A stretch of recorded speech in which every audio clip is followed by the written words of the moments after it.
முதலாவதாக ஜனநாயக தமிழ் தேசிய கூட்டணியின் சில வேட்புமனுக்கள் ஏற்கனவே நிராகரிக்கப்பட்டிருந்தன. ஆனால் அவற்றுக்கு எதிராக நாங்கள் நீதிமன்றம் சென்று நிராகரிக்கப்பட்ட அனைத்து இடங்களிலும் நாங்கள் மீண்டும் போட்டியிடுவதற்கு நீதிமன்றம் அதற்கான உத்தரவை வழங்கியிருக்கிறது. அதேபோல் தேர்தல் ஆணையமும் அதற்கான கடிதங்களை எமக்கு வழங்கியிருக்கிறது. ஆகவே நாங்கள் எந்தெந்த பிரதேச சபைகளில் போட்டியிடுவதற்காக வேட்புமனுக்கள் தாக்கல் செய்தோமோ அந்த அனைத்து இடங்களிலும் நாங்கள் போட்டியிடுவதற்கான உத்தரவை நீதிமன்றமும் தேர்தல் ஆணையமும் வழங்கியிருக்கிறது என்ற விடயத்தை முதல் நான் எல்லோருக்கும் சொல்லிக்கொள்ள விரும்புகின்றேன். ரெண்டாவதாக, இது ஒரு உள்ளூராட்சி சபை தேர்தலாக இருந்தாலும் கூட ஆளும் தரப்பினுடைய ஜனாதிபதி, பிரதமர், ஏனைய அமைச்சர்கள் போன்றோர் வடக்கு கிழக்குக்கு அடிக்கடி அவர்கள் தமது விஜயத்தை மேற்கொண்டு வருகிறார்கள்.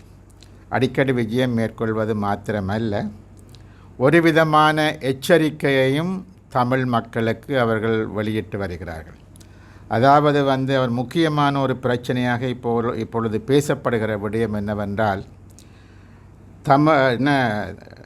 என்பிபி என்று சொல்லக்கூடிய தேசிய மக்கள் சக்தி எந்தெந்த பிரதேச சபைகளில் வெல்கிறதோ அதற்கு மாத்திரம்தான் நாங்கள் நிதியுதவி வழங்க முடியும் என்ற ஒரு விடயத்தை பல்வேறுபட்ட இடங்களில் ஜனாதிபதி அவர்கள் மீண்டும் மீண்டும் சொல்லி வந்திருக்கின்றார். ஆனால் இப்பொழுது தான் அப்படி சொல்லவில்லை. தான் சொன்னதை வேறு விதமாக இவர்கள் சொல்கிறார்கள் என்ற விதமான ஒரு மாற்று கருத்தை அவர்கள் சொல்லி முயற்சித்தாலும் கூட அவர் உண்மையாகவே மக்களுக்கான ஒரு எச்சரிக்கையாக, நீங்கள் எங்களுடைய தரப்புக்கு அல்லது எங்களுடைய கட்சிக்கு நீங்கள் வாக்களிக்காவிட்டால் அந்த பிரதேச சபைக்கான ஒதுக்கீடுகள் எதையும் பாராளுமன்றம் அல்லது ஜனாதிபதி அவர்கள் செய்ய மாட்டார்கள் என்ற விதமான ஒரு எச்சரிக்கையை அவர் போகிற வார சகல கூட்டங்களிலும் அது சொல்லப்படுகிறது. இது உண்மையாகவே ஒரு சட்டத்திற்கு முரணான ஒரு கருத்தை இவர்கள் சொல்லி கொண்டிருப்பதை தேர்தல் ஆணையகம் அதை இன்னும் பார்த்து கொண்டு தான் இருக்கின்றது. அது தொடர்பான எந்த விதமான விளக்கங்களும் கேட்கப்படவும் இல்லை. அது தொடர்பான எந்த விதமான நடவடிக்கைகளையும் கூட தேர்தல் ஆணையகம் இன்னும் எடுக்கவும் இல்லை.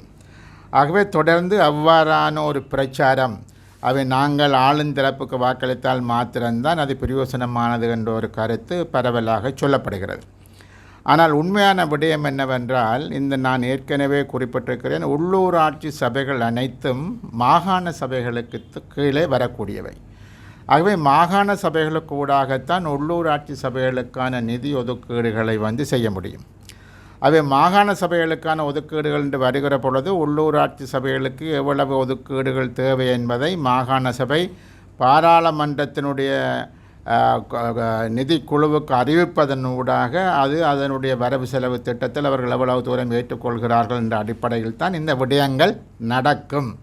ஆனாலும் கூட என்ன சொல்லப்படுகிறது என்று சொன்னால், பாராளுமன்றத்துக்கு சம்பந்தம் இல்லாமல் இருக்கக்கூடிய உள்ளூராட்சி சபைகள் நிச்சயமாக அது நேரடியாக அவர்கள் அதில் தலையிட முடியாது என்பதுதான் சட்டத்தில் இருக்கக்கூடிய விடயம். 13வது திருத்தத்தை அரசாங்கம் ஏற்றுக்கொண்டு நடைமுறைப்படுத்துகிறது என்று சொன்னால், அல்லது 13வது திருத்தம் ஒரு அரசியல் சாசனத்தில் ஏற்றுக்கொள்ளப்பட்ட விடயமாக இருக்கிற பொழுது முக்கியமான விடயம் என்னவென்றால், அதற்கு நேரடியாக அரசாங்கம் தலையிட முடியாது. மாகாண சபை கூடாகத்தான் அந்த தலையீடுகள் இருக்க முடியும் என்பது. இருந்தாலும் கூட ஜனாதிபதியோ பிரதமரோ என்னவிதம் அவர்கள் வருகிற பொழுது தாங்கள் அவர்கள் சொல்லுகக்கூடிய இந்த விளக்கங்கள் என்பது மக்களை நிச்சயமாக அவர்களை ஏதோ ஒரு விதமாக ஏமாற்றி அல்லது அச்சுறுத்தி தமக்கான வாக்குகளை விழ வைப்பதற்கான ஒரு முயற்சிகளை அவர்கள் மேற்கொண்டு வருகிறார்கள் என்று தான் நாங்கள் நிற்கின்றோம். ஆகவே இது மாத்திரமல்லாமல் அவர்கள் பேசுகிற பொழுது, முக்கியமாக ஜனாதிபதி அவர்கள் பேசுகிற பொழுது, எனது சகோதரனும் கடத்தப்பட்டார், அவர் காணாமல் போன அந்த துன்பத்தை பற்றி எனது குடும்பத்திற்கும் எனக்கும் விளங்கும் என்று சொன்னாலும் கூட இன்று வரை காணாமல் போனோர் தொடர்பாக காத்திரமான எந்த விதமான நடவடிக்கைகளும் இவர்கள் எடுக்கவில்லை என்பது மாத்திரமல்ல, முக்கியமாக நீங்கள் பார்த்தீங்கன்றால் பெரிய பிரித்தானியா ஒரு சிலருக்கு எதிராக போக்குவரத்து தடையை விதித்தது. முக்கியமாக உங்களுக்கு தெரியும், கருணா அவர்கள் நேவியினுடைய கடற்படையினுடைய பொறுப்பாக இருந்தவர், இராணுவத்திற்கு பொறுப்பாக இருந்த இப்படி சில பேருடைய அதுக்கெல்லாம் தடை விதிக்கப்பட்டது. ஆனால் ஜனாதிபதியாக இருந்தவர் அவற்றை கண்டனம் செய்தது மாத்திரமல்லாமல் அவற்றை நாங்கள் ஏற்றுக்கொள்ள மாட்டோம். ஆகவே அவரை பொறுத்தவரையில் அவ்வாறான விடயங்கள் இதையும் ஏற்றுக்கொள்ள மாட்டாராக இருந்தால் காணாமலாக்கப்பட்டோர் தொடர்பாக என்ன விதமான நீதியை அவரால் பெற்றுக் கொடுக்க முடியும் என்ற ஒரு கேள்வி இருக்கின்றது. ஆகவே இங்கு வந்து மேடையில் பேசுகிற பொழுது தான் ஏதோ எல்லாவற்றையும் செய்வார் என்று கூறினாலும் கூட நடைமுறையில் பார்க்கிற பொழுது அதற்கு எதிரான நடவடிக்கைகளைத்தான் அவர் தொடர்ந்து செய்து கொண்டு வருகிறார். ஆகவே மேடையில் ஏறி நிற்கிற பொழுது தேர்தலை ஒட்டி பல்வேறுபட்ட விதமான படங்கள் காட்டப்படுகிறது. இப்பொழுதும் சொல்லப்படுது, காணிகளை நாங்கள் விடுவிப்போம். 6 மாதங்கள் முடிந்திருக்கக்கூடிய சூழ்நிலையில் காணிகள் எவ்வளவு தூரம் விடுவிக்கப்பட்டிருக்கிறது என்பது முதலாவது கேள்வி. ஆனால் இன்றும் கூட என்ன சொல்லப்படுகிறது, நாங்கள் கிளிநொச்சியில் யாழ்ப்பாணத்தில் காணிகளை விடுவிப்போம் என்று கூறுகின்றார்கள். ஆகவே இது வந்து யுத்தம் முடிந்தது 2009ஆம் ஆண்டு, 2025ஆம் ஆண்டில் நிற்கிறோம். ஆட்சி அதிகாரத்துக்கு வந்து 6 மாதங்கள் கடந்துவிட்ட நிலையில் எத்தனை ஏக்கர் பரப்பளவை உங்களால் விடுவிக்க முடியும் என்று கூட உங்களால் சொல்ல முடியாத சூழ்நிலையில் தான் நீங்கள் இருக்கிறீர்கள். ஆகவே நீங்கள் இது தொடர்பாக இராணுவம் என்ன சொல்கின்றதோ இராணுவம் சொல்கிறதை தமிழ் மக்களுக்கு சொல்லக்கூடிய சூழ்நிலையில் இருக்கிறீர்களே தவிர, அல்லது ஒரு தேர்தல் நெருங்குகிற பொழுது ஒரு வீதியை திறந்து விடுவது போன்ற சின்ன சின்ன விஷயங்களை காட்டி வாக்குகளை பெற்றுக்கொள்ள அவர்கள் யோசிக்கிறார்களே தவிர, ஏதோ ஒரு விதமாக தமிழ் மக்களுக்கான ஒரு படத்தை காட்டி அதனூடாக வாக்குகளை பெற்றுக்கொள்ளலாம் என்று யோசிக்கிறார்களே தவிர வேறு எதுவும் அவர்களுடைய மட்டத்திலிருந்து நிச்சயமாக இல்லை. இன்னும் ஒரு முக்கியமான விடயம், இன்று வரை தமிழ் மக்களினுடைய அடிப்படை பிரச்சனை பற்றி, தமிழ் மக்களுடைய பிரச்சனையை எவ்வாறு நாங்கள் தீர்க்கப் போகிறோம் என்பதை பற்றி இன்று வரை அவர் எந்த ஒரு கூட்டத்திலும் எந்த ஒரு சொல்லும் வந்து பேசியது கிடையாது. முதல் தமிழ் மக்கள் இவை அனைத்தையும் புரிந்து கொள்ள வேண்டும். இப்பொழுது இருக்கக்கூடிய ஜனாதிபதியோ பிரதமரோ குறைந்தபட்சம் தமிழ் மக்களுடைய இனப்பிரச்சனையை தீர்ப்பதற்கு நாங்கள் இன்னென்ன கொள்கைகளை கொண்டிருக்கிறோம் என்று சொல்வதற்கு கூட அவர்கள் தயாராக இல்லாத ஒரு சூழ்நிலையைத்தான் எங்களால் பார்க்கக்கூடியதாக இருக்கிறது. ஆகவே அவ்வாறான ஒருவர் எல்லா பிரச்சனைகளையும் தீர்த்து விடுவார் என்று தமிழ் மக்கள் நம்ப முயற்சிப்பது என்பது முதலாவது ஒரு தவறான விடயம். ஏற்கனவே அவ்வாறான ஒரு நம்பிக்கையில் வாக்குகள் அளித்திருந்ததால் நாங்கள் இப்பொழுது இருக்கக்கூடிய சூழ்நிலை, நாங்கள் தமிழ் மக்கள் தெரிவு செய்துவிட்ட தேசிய சக்தியினுடைய NPP என்று சொல்லக்கூடிய கட்சியினுடைய தமிழ் பாராளுமன்ற உறுப்பினர்கள் என்ன நிலையில் இருக்கிறார்கள் என்பது ஒரு விடயம். இரண்டாவதாக நாங்கள் பார்க்கிற பொழுது நாங்கள் ஆட்சி அதிகாரத்தில் இருப்பவர்களை விமர்சித்தால் அல்ல ஆட்சி அதிகாரத்தில் இருப்பவர்கள் மீது எங்களது சந்தேகங்களை தெரிவித்தால் அல்லது அவர்களது நடவடிக்கைகள் மீது எங்களது கருத்துக்களை வெளியிட்டால் உடனடியாக இப்பொழுது ஒரு விடயம் பின்பற்றப்படுகிறது என்னென்றால் ஒரு தனிநபர்களுக்கு மேல் சேரடிப்பது. அதற்காக சில பேரை அவர்கள் விலக்கி வேண்டி வைத்திருக்கிறார்கள், சில ஊடகங்களை விலக்கி வேண்டி வைத்திருக்கிறார்கள். அது சமூக வலைத்தளங்களாக இருக்கலாம், என்னவாக இருக்கலாம், அல்லது ஒரு சில பாராளுமன்ற உறுப்பினர்களாக இருக்கலாம். இப்படியானவர்களை அவர்கள் விலக்கி வேண்டி அதனூடாக நாங்கள் கேட்கிற கேள்விகளுக்கு பதில் சொல்ல வக்கில்லாதவர்கள் என்ன செய்கிறார்கள் என்று சொன்னால் அவர்கள் தனி மனிதர்கள் மீது சேரடிக்கிற ஒரு விஷயம். இப்படி இது இப்பொழுது மாத்திரமல்ல, கடந்த பாராளுமன்ற தேர்தலில் நாங்கள் பார்த்தால் அது நடைபெற்றது. பல்வேறுபட்ட கட்சி தலைவர்களுக்கு எதிராக பல்வேறுபட்ட சேரடிப்புகள் நடைபெற்றது. இப்பொழுது அதே பாணி மீண்டும் ஒரு முறை பின்பற்றப்படுகின்ற ஒரு சூழ்நிலை நாங்கள் பார்க்கக்கூடியதாக இருக்கிறது. ஒருவர் மீது அல்ல, பல்வேறுபட்ட கட்சி தலைவர்கள் மீது அவர்கள் விலக்க வேண்டிய சமூக வலைத்தளங்களை நடத்தக்கூடியவர்கள் அவ்வாறான சேரடிப்பு விஷயங்களை செய்கின்றதையும் எங்களால் பார்க்கக்கூடியதாக இருக்கின்றது. ஆகவே இந்த தேர்தலில் தாங்கள் வெல்வதனூடாக தாங்கள் மக்கள் மத்தியில் செல்வாக்கு வெறுமனே தமிழ் மக்கள் மாத்திரமல்ல சிங்கள மக்கள் மத்தியிலும் செல்வாக்கு பெற்றவர்களாக இருப்பதாக காட்டிக்கொள்ள முயற்சிக்கின்றார்கள். முக்கியமாக சிங்கள தரப்பில் கூட இப்பொழுது தேர்தல் முடிந்ததுக்கு பிற்பாடு இந்த அரசாங்கத்திற்கு எதிராக கூட்டை சேர்ந்து ஆட்சி அமைக்க வேண்டும் என்ற யோசனையை பல்வேறுபட்ட தரப்புகள் முன்வைத்திருக்கின்றது.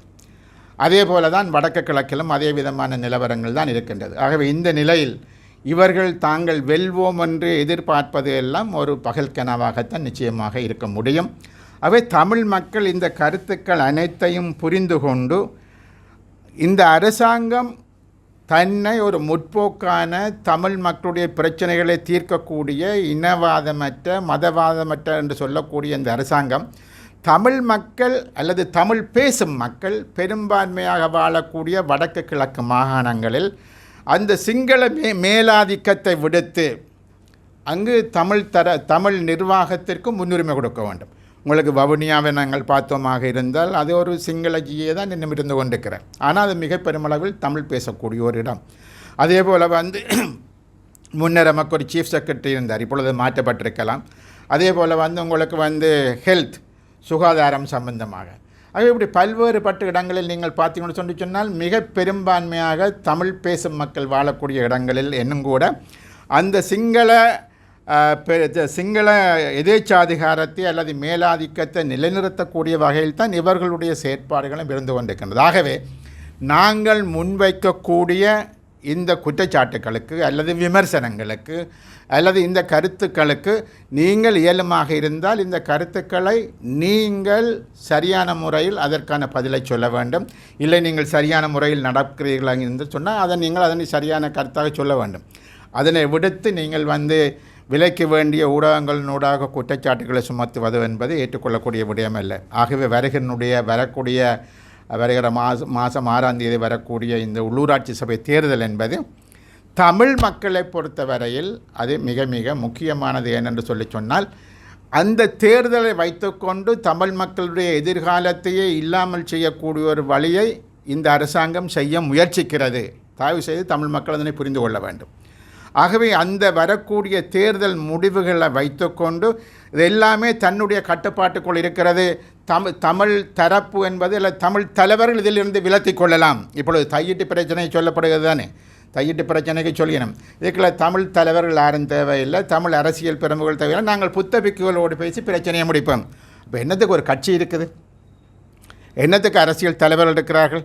இவர்கள் தமிழ் மக்களினுடைய தேவைகளை தமிழ் மக்களுடைய பிரச்சனைகளை பற்றி பேசுவதற்கும் அதனை பாதுகாப்பதற்கும் அதற்காக வாதாடுவதற்குமாகத்தான் மக்கள் தெரிவு செய்து விட்டிருக்கிறார்களே தவிர அவர்கள் மூட்டை முடிச்சுகளை கட்டிக்கொண்டு போவதற்கல்ல.